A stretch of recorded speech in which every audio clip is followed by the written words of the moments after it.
Charly Rodríguez fue el mejor jugador en la obtención de la 10ª con Cruz Azul. Capitán y figura. Es el mediocampista que medio país considera el más completo de todo México. Y aún así, con todos esos laureles, el Vasco Aguirre acaba de dar la lista definitiva de los convocados para defender la playera del Tri en el próximo Mundial, y el nombre de Charly Rodríguez no apareció en ella. Lo peor es que no fue por una lesión. No fue por una sanción. Tampoco por una baja de rendimiento. Fue por algo mucho más oscuro, algo que hoy salpica a dirigentes, cuerpo técnico y a varios personajes que estuvieron detrás de una de las decisiones más polémicas del fútbol mexicano reciente. Hoy vas a descubrir las verdades ocultas detrás de la ausencia más discutida de toda la convocatoria mexicana. Y lo que estás por conocer te dejará impactado. Para entender por qué la ausencia de Charly Rodríguez duele tanto, primero hay que viajar a sus primeros momentos con el balón, en un lugar que jamás aparece en los mapas románticos del fútbol. San Nicolás de los Garza, un municipio del área metropolitana de Monterrey donde el calor aprieta, donde la vida se gana con trabajo y donde los niños entienden muy temprano que nada se regala. Ahí, en la colonia Fuentes de Anáhuac, en una familia que no tenía el fútbol como negocio sino como idioma, creció el niño que un día sería el centro de la polémica más grande del proceso mundialista. A los 8 años, Carlos Rodríguez entró a la escuela Rayados de San Nicolás, la cantera local que alimenta al gigante de la región. Y ahí ocurrió lo primero que separa su historia de la de los miles de niños que pasan por procesos parecidos sin que nadie los vea de verdad. Porque Charly no era uno más. Tenía una manera de entender el juego que no correspondía a su edad, una lectura del partido que los entrenadores notaban a simple vista, y una disciplina que lo distinguía del resto cuando nadie lo estaba mirando. Pero lo que casi nadie sabe es que su talento era tan evidente que los formadores del club tomaron una decisión que en las fuerzas básicas tiene un peso enorme. Lo adelantaron directo a la sub-13, sin pasar por las etapas intermedias, sin esperar a que la edad cronológica alcanzara al nivel futbolístico. Lo subieron porque ya estaba listo para competir contra niños mayores que él. Y no se ahogó. Se adaptó. Las fuerzas básicas de Rayados no son una cantera cualquiera. Son uno de los proyectos de formación más serios del fútbol mexicano, sostenidos por una institución con infraestructura, con recursos y con la exigencia brutal que produce tener que alimentar a un primer equipo que pelea en lo más alto de la Liga y de la CONCACHAMPIONS. Dentro de ese grupo de jóvenes que el club cultivaba con la esperanza de que alguno se convirtiera en figura, el nombre de Charly empezó a mencionarse junto al de César Montes.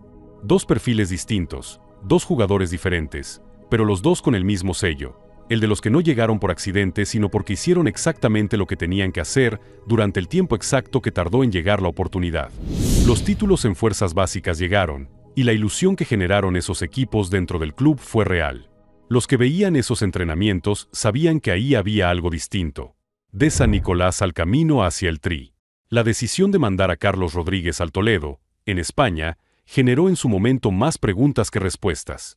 No porque Toledo fuera un club sin historia, sino porque en el mapa del fútbol profesional español, una tercera división pesa lo que pesa, es decir, poco a los ojos del que opina sin información. Muchos en el ambiente mexicano lo leyeron como una señal ambigua. Si Rayados lo mandaba tan lejos y tan abajo, ¿era porque confiaban en él o porque no sabían qué hacer con él? La respuesta la dio el propio Charly desde la cancha, que es el único lugar donde esas respuestas valen. Porque lo que uno piensa de donde juega un futbolista importa mucho menos que lo que el futbolista hace cuando está ahí. En Toledo no se adaptó despacio, no pasó meses buscando el ritmo. Llegó, entrenó, mostró lo que sabía y en poco tiempo era uno de los jugadores más regulares del equipo, con más de 30 partidos y 3 goles para un mediocampista al que las anotaciones nunca le sobraron. Pero más que los números, lo que España le dio fue algo que ninguna cantera puede entregarte aunque quiera: madurez. La que produce vivir solo en un país que no es el tuyo, adaptarte a otra manera de entender el fútbol, aprender que el ritmo europeo no se parece al mexicano y que esa diferencia no se salva con talento sino con inteligencia y con tiempo. Cuando regresó a Monterrey ya era otro jugador. No había cambiado de estilo. Seguía siendo el mediocampista con visión, con técnica, con esa capacidad de leer el partido que lo distinguía desde los 8 años. Pero ahora lo hacía con una comprensión táctica mucho más profunda. El debut en la Liga MX llegó en 2018, frente a Toluca. El primer gol, en 2019, ante Morelia. Y aquí es donde la historia toma vuelo, porque 2019 fue el año en que Carlos Rodríguez dejó de ser promesa para convertirse en realidad. Y hay una diferencia enorme entre las dos cosas, aunque el fútbol mexicano a veces las confunda, porque le cuesta más celebrar las realidades silenciosas que las promesas ruidosas. Ese año jugó con una consistencia que lo convirtió en la pieza que el mediocampo de Rayados necesitaba para funcionar de verdad. Mientras otros peleaban por un lugar, él se volvió inamovible, sumando alrededor de 35 partidos en una sola temporada, una cifra que en cualquier liga del mundo describe a un jugador en el que su entrenador confía de manera absoluta. Y entonces llegó el Apertura 2019, la liguilla y la final. Carlos Rodríguez fue parte del Monterrey que se coronó campeón ante el América, levantando un trofeo con el equipo del amor de su padre. Ese momento tiene un peso que no cabe en ninguna estadística. Sin embargo, nadie imaginaba lo que estaba por ocurrir. Porque mientras su nombre se volvía una conversación seria dentro del mercado, Charly hizo algo que muy pocos futbolistas mexicanos se atreven a decir en voz alta: confesó que quería jugar en Europa.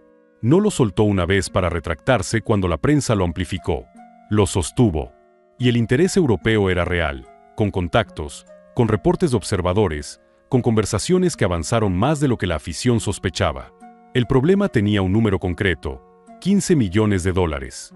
Eso es lo que Rayados pidió por él. Y ese precio, alto para un mediocampista sin apellido reconocible en el mercado internacional, frenó conversaciones que de otra manera hubieran tenido otro desenlace. No porque los clubes no vieran su valor, sino porque la cifra actuó como muro en lugar de como puerta. Charly lo entendió. Pero entenderlo no significaba aceptarlo sin que dejara huella. En medio de ese pulso silencioso llegó el momento que confirmó todo lo que dentro del fútbol ya era una certeza. Los Juegos Olímpicos de Tokio, disputados en 2021 por la pandemia, pusieron a Charly como titular en los momentos que importaban dentro de una selección sub-23 que conquistó la medalla de bronce. Ese logro, que la mayoría de los países del mundo nunca conocerá, dejó claro que no era un jugador de nivel local sino de nivel continental, capaz de competir contra cualquiera de su posición. Y fue ahí, con la medalla reciente y la convicción de que su momento europeo no podía esperar, cuando tomó una decisión que en Rayados nadie esperaba: no renovar. La lógica era simple. Si el club no iba a facilitar la salida a Europa, si el precio puesto en la vitrina espantaba a cualquier comprador serio, entonces la única herramienta que le quedaba era esperar a que el contrato se acabara y salir libre, sin intermediarios, para negociar directamente con quien le interesara. Europa como destino. La libertad como herramienta. Pero lo que ocurrió fue otra cosa. Y aquí es donde la historia toma un giro inesperado, porque Rayados no esperó a que el plan de Charly se cumpliera. Sin una conversación previa que le diera la oportunidad de opinar, el club lo mandó a Cruz Azul. No hubo el tipo de diálogo que uno esperaría entre una institución que dice valorar a sus jugadores y un futbolista que le había dado años de rendimiento y un campeonato. Hubo una decisión, y llegó como llegan las decisiones que a alguien no le consultaron. Los que estuvieron cerca en ese periodo describen a un jugador que se sintió traicionado, no en el sentido dramático de la palabra, sino en el sentido concreto de alguien al que se le habían prometido cosas de forma implícita y que, en el momento que más importaba, descubrió que esas promesas no tenían la solidez que les había atribuido. Él no quería ir a otro club mexicano. El plan era Europa. Aceptó Cruz Azul con una condición que él mismo negoció: que el club, en el momento correcto, le facilitara la salida al viejo continente. Que la máquina no fuera el final del camino, sino la pausa antes del siguiente capítulo. Salió del club del amor de su padre cargando ese peso que solo entienden los que han tenido que irse del lugar que amaban no porque quisieran, sino porque las circunstancias lo pidieron. El sueño europeo no había muerto, pero tampoco estaba tan cerca como había parecido. Y lo que Charly no sabía, mientras hacía las maletas hacia la Ciudad de México, era que aquel destino que no eligió terminaría convirtiéndose en el escenario de su mejor versión y también de su herida más profunda. Pero, ¿realmente merecía ser convocado? Aquí es donde la historia se pone incómoda, porque hay una pregunta que recorre el país entero desde que se publicó la convocatoria. ¿Realmente merece Charly Rodríguez estar en esa lista mundialista? Y para responderla con honestidad hay que ir número por número, contexto por contexto, sin dejarse llevar por la primera reacción emocional. Empecemos por lo más reciente, porque es lo que más pesa.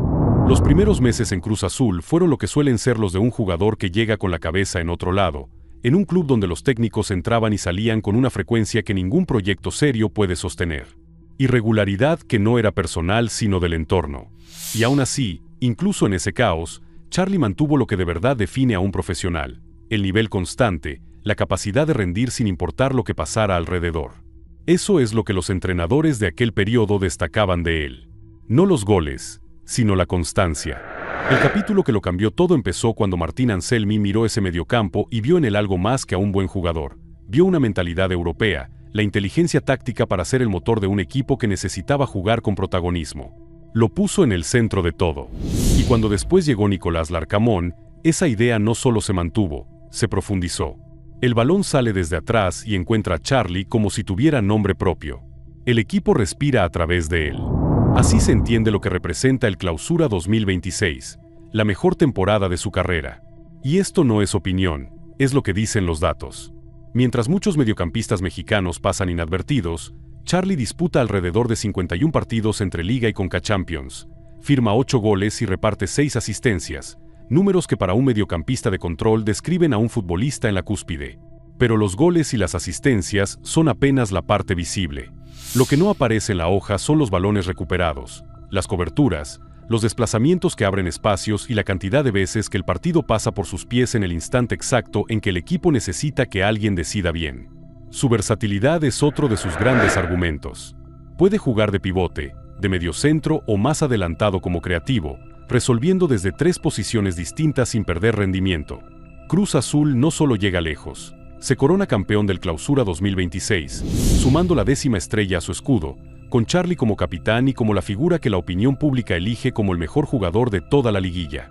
La propia Liga MX lo incluye entre los nominados al mejor futbolista del torneo. En términos de forma reciente, no hay en México un mediocampista que llegue con mejores credenciales a la antesala del Mundial. Y aquí viene el dato que casi nadie supo leer a tiempo, el que en el fondo es el secreto de toda esta polémica.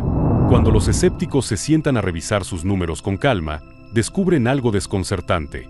A Charly se le juzga por goles y asistencias, cuando su función principal nunca fue esa, sino organizar y construir. Y en los apartados que de verdad miden a un creador, sus cifras son demoledoras. Promedia más pases clave por cada 90 minutos que varios de los mediocampistas convocados, genera más oportunidades claras de gol que nombres como Luis Romo, Luis Chávez o Marcel Ruiz, y destaca en pases progresivos, en conducciones que rompen líneas y en balón filtrado al área rival. Pero lo más desconcertante está todavía por aparecer. Porque aunque su rendimiento con la selección nunca alcanzó el brillo que muestra con su club, los datos demuestran que tampoco ha sido el fracaso que muchos pintan. Charly promedia apenas alrededor de 50 minutos por partido con el Tri, bastante menos que Romo, que Chávez, que Marcel Ruiz o que el propio Álvaro Fidalgo, y aún así, en varios indicadores ofensivos, los iguala o los supera. Promedia, por ejemplo, una asistencia cada 707 minutos con la verde, una frecuencia prácticamente idéntica a la de Romo y mejor que la de Chávez y la de Marcel Ruiz. En otras palabras, con menos tiempo en cancha, es más eficiente que varios que si viajan al Mundial. Ese contraste es el corazón del debate. Si el criterio de selección es el rendimiento en el torneo más reciente, Charly debería ser uno de los primeros nombres escritos. Si el criterio es la eficiencia por minuto disputado con la propia selección, los datos tampoco lo dejan fuera. Hay, eso sí, una percepción negativa instalada sobre él, la idea de que con el Tri se apaga, de que no es el mismo. Y esa percepción, aunque tiene una base real, no coincide del todo con lo que dicen los números fríos. Por eso, cuando el país entero discute a gritos si merece o no estar, la conclusión honesta es incómoda para todos. No es el mejor jugador de México, no hace falta exagerar. Pero tiene argumentos de sobra para integrar la lista, tantos o más que varios de los que sí la integran. Y si los méritos no alcanzan, entonces la explicación de su ausencia tiene que estar en otro lado. En un lugar que no aparece en ninguna hoja de estadísticas. En la cabeza de un solo hombre. Y eso es justamente lo que enciende la polvareda. La oscura verdad detrás de todo. El 28 de abril de 2026, Javier Aguirre da a conocer la primera lista rumbo al Mundial, la que reúne exclusivamente a los futbolistas de la Liga MX que iniciarán la concentración. El país entero la espera con esa atención que en México solo despierta el fútbol cuando toca un nervio colectivo. Y el nombre de Carlos Rodríguez no está. Tampoco el de Marcel Ruiz, recién campeón con Toluca, ni el de Jordan Carrillo. Pero ninguna ausencia genera tanta incredulidad como la del capitán de Cruz Azul. Durante semanas, la afición se aferra a una esperanza, que esa primera lista es solo provisional, que el verdadero veredicto llegará con la convocatoria definitiva. Pero el 1 de junio, cuando Aguirre da a conocer la lista final, la que ya incluye a los jugadores del extranjero y cierra el proceso para siempre, el desenlace es exactamente el mismo. El nombre de Charly Rodríguez no aparece. La puerta no solo se cerró con llave, y por escrito, frente a todo un país. La reacción no es el ruido exagerado de costumbre en redes. Es la incredulidad específica de la gente que vio el torneo completo, que siguió a Cruz Azul partido a partido y que no encuentra una explicación futbolística razonable. Porque la pregunta que miles de aficionados y analistas se hacen es legítima. Si el argumento principal es la forma presente, ¿cómo se justifica dejar fuera al jugador señalado como el mejor de la liguilla, campeón, capitán y figura de un equipo que acaba de levantar un título? Pero detrás de esa indignación se esconde una verdad más incómoda, y es aquí donde la historia revela su secreto mejor guardado. La decisión de Aguirre no se tomó esa tarde de abril. Se había estado cocinando durante años, en silencio, lejos de las cámaras. Porque la realidad es que el cuerpo técnico nunca quedó del todo satisfecho con el rol y las funciones que Charly desempeñaba con la selección. Y esa insatisfacción, que casi nadie contó con todas sus letras, es el verdadero motivo de su caída. Los números con el Tri lo confirman a su manera.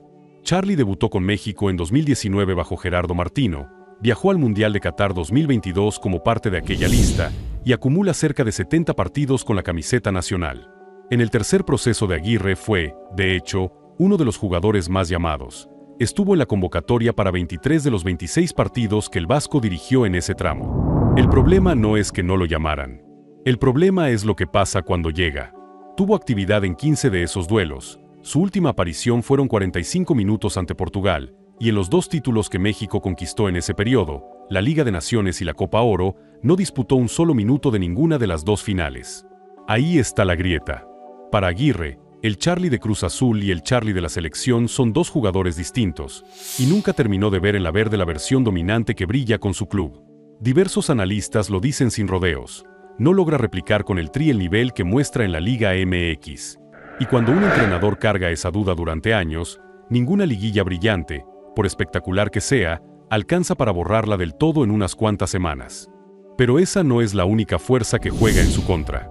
La convocatoria refleja, además, un cambio de perfil en el mediocampo mexicano. Aguirre, según sus propias palabras, apuesta por jugadores más dinámicos, más verticales, con mayor recorrido físico, y en esa nueva idea ganan terreno nombres como Marcel Ruiz y Álvaro Fidalgo, mientras irrumpen con fuerza jóvenes como Gilberto Mora, Brian Gutiérrez y Obed Vargas. A eso se suma la nacionalización de Fidalgo y la presencia de veteranos del gusto del vasco, como Luis Chávez y Orbelín Pineda. De pronto, el mediocampo es un embudo, y Charly, pese a todo lo suyo, queda del lado equivocado del embudo. Y lo más increíble para la afición, para la prensa y para el mundo del fútbol no es solo que Aguirre deje fuera a Charly, sino a quien decide llevar en su lugar. Entre los elegidos aparece César Huerta, un futbolista que en todo 2026 apenas pudo disputar 5 partidos con el Anderlecht por una lesión que lo tuvo medio año detenido. 5 partidos en todo el año, por encima del campeón y capitán del fútbol mexicano que viene de jugarlo absolutamente todo. Para muchos, esa sola comparación resume la polémica entera mejor que cualquier estadística. No se trata solo de a quien se deja fuera, sino de a quien se prefiere. Y aquí es donde el debate se parte en dos bandos que no se ponen de acuerdo. Del lado de Aguirre, el argumento es que el fútbol moderno exige dinámica, que la selección necesita piernas y recorrido más que un organizador puro, y que un técnico tiene todo el derecho de elegir el perfil que mejor encaje en su idea de juego. Para esa postura, Charly no es castigado por malo, sino por no ser el tipo de jugador que el sistema pide. Una decisión estrictamente táctica, sin nada personal. Del otro lado, la afición y buena parte de la prensa ven algo más difícil de tragar. Argumentan que México carece justamente de generadores de juego, de futbolistas capaces de construir desde el mediocampo, y que Charly aporta precisamente esa cualidad que tanto escasea. Dejar fuera al único de ese perfil que está en su mejor momento, sostienen, no es una mejora deportiva, es una contradicción. Y la comparación con Fidalgo enciende la mecha definitiva, porque mientras a uno se le defiende con entusiasmo, el otro registra, en varios rubros de creación con la selección, números que ni siquiera aparecen. Y hubo una lectura todavía más profunda, la que convierte este caso en algo más grande que un nombre. Para muchos, la ausencia de Charly es un mensaje calculado hacia todo el vestidor. En la selección de Aguirre, no es tanto la selección de Aguirre, sino de los que mandan de arriba. Y Charly, en medio del huracán, responde de la única manera que sabe, sin escándalo. Publica una foto con la camiseta de Cruz Azul y un mensaje que en su brevedad lo dice todo sin decir nada que pueda usarse en su contra, que esa es su máquina y que lo mejor está por venir. No filtra nada, no se victimiza, no le da al debate el combustible que el debate busca. Y cuando le preguntan de frente, es desarmante en su honestidad. Reconoce que le ha dolido, que no estar en un mundial duele, pero que se siente el más feliz por estar peleando un título con su club. Sobre el porqué de su ausencia, es quirúrgico. Habría que preguntárselo a Javier, dice, porque él es quien toma las decisiones. Esa frase, dicha sin rencor, deja la pelota exactamente donde debe estar. Porque el mensaje más contundente que Charly manda no es con palabras, es con los pies. Apenas 12 días después de quedar fuera de la primera lista, en plena semifinal contra Chivas, recibe el balón en el área, levanta la cabeza ante el portero Oscar Valley, acomoda el cuerpo y se la pica con una frialdad que parece una declaración. El gol es el idioma más honesto que existe en el fútbol porque no admite interpretaciones. El balón entra o no entra, el jugador responde o no responde. Charly responde. Esa es la paradoja cruel de toda esta historia. Mientras Javier Aguirre explica que su decisión es técnica, el jugador descartado se convierte, partido a partido, en el mejor mediocampista de la liguilla y en campeón del fútbol mexicano. La pregunta que queda flotando, y que nadie en el cuerpo técnico responde con la claridad que el debate exige, es la más simple y la más filosa de todas. Si este no es su mejor momento, ¿cuándo iba a serlo? Pero esa pregunta no se queda en los pasillos del cuerpo técnico. Estalla en cada rincón del país, y convierte la ausencia de Charly Rodríguez en el debate más encendido de todo el proceso mundialista. El debate que enciende a todo el país. Si esta polémica ocurriera antes de un mundial cualquiera, se apagaría en unos días. Pero estamos hablando de un mundial en casa, el regreso de la Copa del Mundo a territorio mexicano 4 décadas después, y eso lo cambia todo. Porque cuando el torneo más grande de la historia del país está a la vuelta de la esquina, cada nombre que sobra y cada nombre que falta se discute como si en ello se jugara el honor nacional. Y pocos nombres encienden tanto la conversación como el de Charly Rodríguez. El momento que termina de prender la mecha se vuelve viral en cuestión de horas. Es la noche en que Cruz Azul levanta la 10ª frente a Pumas, con Charly como una de las grandes figuras de la final. En medio del festejo, una cámara capta al periodista David Faitelson acercándose a hablarle al oído. Lo que le dice, lejos de los micrófonos, recorre después todas las redes. Le confiesa que es uno de los mejores jugadores de México, que merece estar en el Mundial, y que si no va, sería una injusticia enorme. Viniendo de una de las voces más críticas y filosas del periodismo mexicano, ese gesto vale más que cualquier titular. No es un elogio de tribuna gritado para la cámara. Es un reconocimiento al oído, de los que no se dicen para la foto. Pero Faitelson no es el único que decide alzar la voz. Antonio Carlos Santos, que nunca ha tenido paciencia para el diplomático cuando puede ser honesto, lo dice en los micrófonos sin rodeos. Para él, Charly es el mediocampista más completo que tiene México en este momento, y que no esté en la lista no tiene una explicación futbolística que pueda entender. No lo dice con tono de pelea, sino con el del que describe algo obvio y no comprende por qué nadie más lo nombra con la misma claridad. Y va más lejos. La frase que circula en todos los canales es una comparación directa. Le parece una barbaridad que se critique a Charly mientras se defiende a Fidalgo, y reta a quien quiera explicarle qué ha hecho Fidalgo en el torneo que Charly no haya hecho, encima con más consistencia y más partidos. Cuando le preguntan si cree que hubo criterios extrafutbolísticos en la decisión, no se guarda nada. Si el criterio fue el rendimiento, dice, entonces Charly tiene que estar, punto.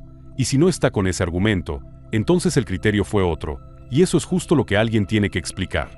Hay una reflexión suya, sin embargo, que muchos guardan por encima de todas, porque resume la paradoja completa. Santos señala que Charly es demasiado bueno para armar el escándalo que tendría todo el derecho de armar, y que eso, por increíble que parezca, también juega en su contra. En este medio, dice, el que no grita no existe. Y eso está mal. Esa idea, la del jugador castigado por su propio silencio, toca una fibra que va mucho más allá de un solo comentarista. Las voces históricas del fútbol mexicano tampoco se quedan calladas. Hugo Sánchez, que sabe de memoria lo que pesa una camiseta nacional, reconoce en público que debe ser una noche muy difícil para Charly, quedarse fuera a última hora después de años buscando consolidarse en el Tri. Y dentro del propio Cruz Azul el respaldo es total. Compañeros como Eric Lira y otros referentes del vestidor salen a defender a su capitán, y la institución entera cierra filas alrededor del hombre que los llevó al título. La propia Liga MX, por si hiciera falta un argumento más, lo incluye entre los nominados al mejor jugador del torneo. Difícil imaginar un divorcio mayor entre lo que premia la liga y lo que decide el seleccionador. Pero el verdadero termómetro de la indignación no está en los estudios de televisión, sino en las redes. Ahí, el sentir colectivo se desborda. Un usuario resume lo que miles piensan. Aguirre dejó fuera no al mediocampista más famoso, sino al mejor. Y eso tiene un nombre, Injusticia. Otro lanza el reto que nadie logra responder con argumentos. 51 partidos, 8 goles, 6 asistencias, figura de un campeón, la mejor temporada de su carrera y aún así fuera del Mundial. Que alguien me lo explique con fútbol y no con preferencias. Desde Monterrey, donde su historia tiene raíces más viejas que Cruz Azul, las reacciones cargan otra emoción. Charly es de los nuestros, salió de San Nicolás. Que el vasco no lo vea habla más de Aguirre que de Charly. Y entre todo el ruido aparece, una y otra vez, el comentario que mejor captura el momento. Hay jugadores que responden hablando y jugadores que responden jugando. Charly es del segundo tipo. A veces eso no alcanza para que te reconozcan, pero siempre alcanza para que te respeten. Porque mientras el país discute a gritos, el protagonista de la polémica no suma una sola palabra al escándalo. Y ese silencio, lejos de apagar el debate, lo agranda, porque obliga a todos a mirar hacia el único lugar donde no hay respuesta, el banquillo. Ahí queda flotando la pregunta que ningún analista, ni ningún tuit, ni ninguna voz histórica logra contestar del todo. Si tantos coinciden en qué debería estar, ¿por qué el único que importaba decidió que no? La respuesta, quizá, no llegará en una rueda de prensa. Llegará en la cancha, cuando el Mundial empiece a rodar y el país entero descubra que tan cara, o que tan barata, salió esta decisión. Porque a partir de ahora, lo que está en juego ya no es solo el orgullo de un jugador. Es algo mucho más grande. La novela final, lo que está en juego. Pocos lo dicen en voz alta, pero la verdad es esta. La ausencia de Charly Rodríguez en el Mundial 2026 no se juzgará por lo que él haga, sino por lo que haga México sin él. Y esa es, quizá, la parte más injusta de toda la historia. Su destino quedó atado a un torneo que va a ver desde afuera. Empecemos por lo que ya cambió. A diferencia de tantos futbolistas cuyo futuro depende de un solo torneo, el de Charly está, paradójicamente, más asegurado que el de muchos de los convocados. Es campeón, es capitán, es figura de un club grande y acaba de firmar la mejor temporada de su vida. Su valor en el mercado vive un repunte y su nombre vuelve a sonar en una conversación que parecía olvidada, la del jugador que siempre soñó con Europa y que nunca dejó de creer que ese capítulo sigue pendiente. En términos de estabilidad profesional, está mejor parado que casi todos sus compañeros de generación. Pero el Mundial nunca se trató de estabilidad. Se trata de legado. Y aquí es donde la historia se vuelve vértigo puro, porque hay que imaginar los dos escenarios. Si México fracasa nuevamente, si el mediocampo no genera, si el Tri vuelve a estrellarse contra la misma pared de siempre, el nombre de Charly Rodríguez va a regresar como un fantasma. Los que hoy defienden la decisión de Aguirre tendrán que explicar por qué se dejó en casa al mejor constructor de juego del país en su mejor momento. La frase debía estar se convertirá en sentencia, y la apuesta del vasco pasará de táctica a temeraria en cuestión de horas. Pero el escenario contrario también existe, y hay que decirlo con honestidad. Si México responde, si esos perfiles más dinámicos y verticales que Aguirre eligió funcionan, si el Tri por fin rompe su maldición, entonces la ausencia de Charly se diluirá en la euforia colectiva. Nadie recuerda a los que se quedaron fuera cuando el equipo triunfa. La decisión del entrenador pasará de polémica a visionaria, y la historia, que siempre se reescribe a la luz del último capítulo, dirá que el vasco vio algo que los demás no supieron ver. Por eso lo que está en juego trasciende a Charly. Lo que se decide en este mundial es una de las preguntas más viejas e incómodas del fútbol mexicano. ¿Llegan a la selección los mejores, o llegan los que mejor encajan en la idea o las preferencias de quien decide desde arriba? Charly representa el primer término de esa ecuación. Un futbolista que se abrió camino por mérito propio, desde una cancha de tierra de San Nicolás, sin apellidos que le empujaran, sin un país entero pendiente de él, y que aún así termina al margen de la fiesta. Y hay un detalle que vuelve todo más amargo. Charly tiene 29 años. En el calendario implacable del fútbol, este era, con toda probabilidad, su último mundial en plenitud. No habrá otra Copa del Mundo en casa. No habrá, quizá, otra ventana en la que coincidan su mejor forma, un título reciente y un torneo a la vuelta de la esquina. Lo que pierde no es una convocatoria más. Es, probablemente, la última gran cita de su carrera con la camiseta nacional, y se la pierde en su propio país. Y sin embargo, ahí está lo más revelador de su carácter. En lugar de hundirse en el reclamo, elige el silencio digno del que sabe que el tiempo, tarde o temprano, pone las cosas en su lugar. Aprendió desde niño que en este medio el que no grita a veces no existe, que el reconocimiento no siempre cae sobre el que más lo merece. Pero también aprendió que el respeto que se gana jugando es el único que nadie puede quitarte. Su legado, al final, no se medirá solo en goles ni en convocatorias, sino en algo más difícil de cuantificar, en haber demostrado que se puede ser el mejor en lo tuyo aunque el reflector decida mirar hacia otro lado. Y así llegamos al punto donde la decisión deja de pertenecerle a Javier Aguirre y empieza a pertenecerte a ti. Porque después de conocer toda esta historia, el origen humilde, el sueño europeo frustrado, el traspaso que no pidió, el renacimiento en Cruz Azul, los números que lo respaldan y la duda silenciosa que un solo hombre cargó durante años, solo queda hacerte la pregunta que de verdad importa. ¿Crees que Charly Rodríguez merecía un lugar en la lista para el Mundial? Piénsalo bien antes de responder. Porque el fútbol, en el fondo, no se trata solo de goles, ni de estadísticas, ni de listas de convocados. Se trata de oportunidades. De esos instantes en los que la vida de alguien puede cambiar para siempre por una decisión que no tomó él, sino otro. Charly Rodríguez no eligió quedarse fuera. Hizo todo lo que estaba en sus manos, y aún así la única puerta que de verdad quería cruzar se cerró frente a él, por motivos que nunca le explicaron del todo. Quizá ahí esté la verdadera lección de todo esto. El fútbol mexicano lleva años discutiendo de dónde deben venir sus héroes, qué perfil deben tener, a quién hay que premiar y a quién hay que dejar esperando.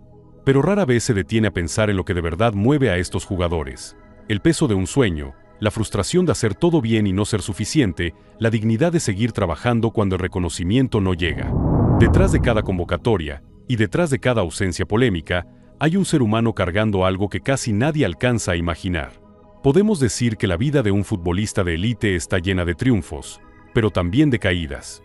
Lo verdaderamente importante es ser perseverante y tener metas claras, tal como es el caso de Brian Gutiérrez, quien tuvo que superar innumerables obstáculos para llegar a su nivel actual.